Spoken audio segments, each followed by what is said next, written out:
A mulher carreirista e a nova aritmética do relacionamento. Nas últimas décadas, o perfil da mulher urbana mudou de forma mais rápida do que qualquer instituição social conseguiu acompanhar. Ela estuda há mais tempo, ocupa cargos de liderança em proporção crescente, adia casamento e maternidade e constrói uma identidade que não depende mais, estruturalmente, da figura de um provedor. Esse é um fato demográfico bem documentado em praticamente todas as economias ocidentais. A pergunta que interessa aqui não é se isso é bom ou ruim. É uma transformação real, sem volta. Mas como um homem maduro deve se posicionar diante dela sem se perder em ressentimento nem em negação? O primeiro ponto a entender é que a ascensão profissional feminina não elimina o desejo de vínculo, mas reorganiza as prioridades e o tempo disponível para ele.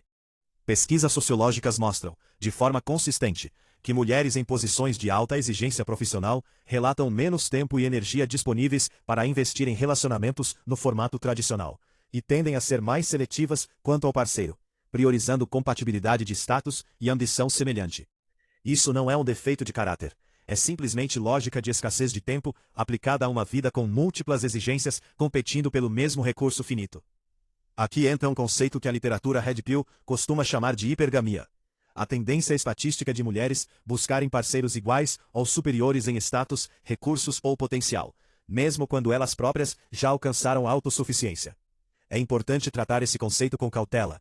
Ele descreve uma tendência estatística observada em estudos de comportamento de escolha de parceiros, não uma lei determinista aplicável a qualquer mulher específica, e é um tema debatido dentro da própria psicologia evolutiva, com pesquisadores discordando sobre seu peso relativo diante de fatores culturais e individuais. Mas como padrão amplo, ele ajuda a explicar por que muitas mulheres bem-sucedidas relatam dificuldade em encontrar parceiros que considerem a altura, e por que o mercado afetivo se tornou, para elas, paradoxalmente mais competitivo depois do sucesso profissional, não menos. Para o homem, a leitura madura dessa realidade não é a amargura, nem a tentativa de reverter uma tendência estrutural que não está sob seu controle. É, antes, uma aplicação direta da dicotomia estoica. Separar o que depende de você do que não depende. Você não controla as prioridades de carreira de uma parceira em potencial, nem a lógica de mercado que rege a seletividade dela. O que você controla é o quanto sua própria vida, seus próprios objetivos e sua autoestima dependem de conseguir ocupar aquele espaço de prioridade na vida de alguém extremamente ocupada com a própria ascensão.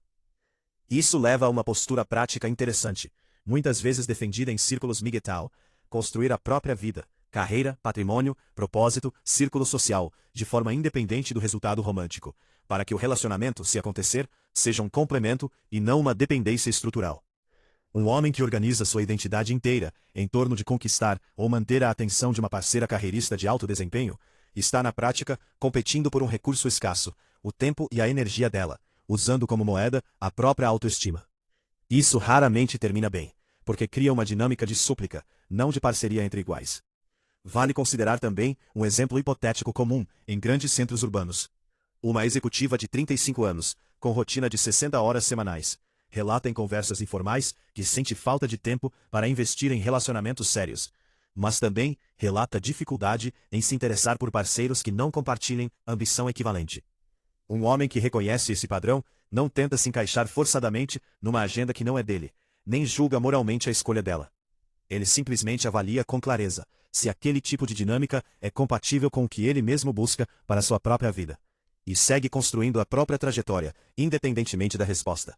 É justo, no entanto, apontar o outro lado dessa análise. Parte da literatura feminista argumenta, com base em dados próprios, que a suposta dificuldade de mulheres bem-sucedidas em encontrar parceiros tem menos a ver com hipergamia inata e mais com normas sociais que ainda penalizam homens que aceitam papéis domésticos ou de apoio à carreira da parceira.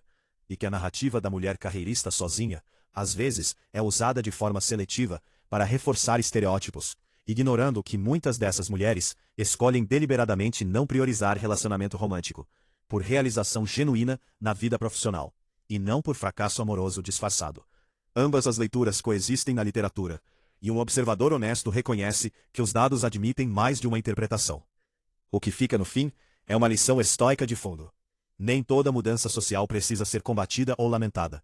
Ela pode simplesmente ser compreendida, mapeada e usada como informação para decisões mais inteligentes sobre onde investir tempo, expectativa e vulnerabilidade emocional. A mulher carreirista não é adversária nem vilã de nenhuma narrativa.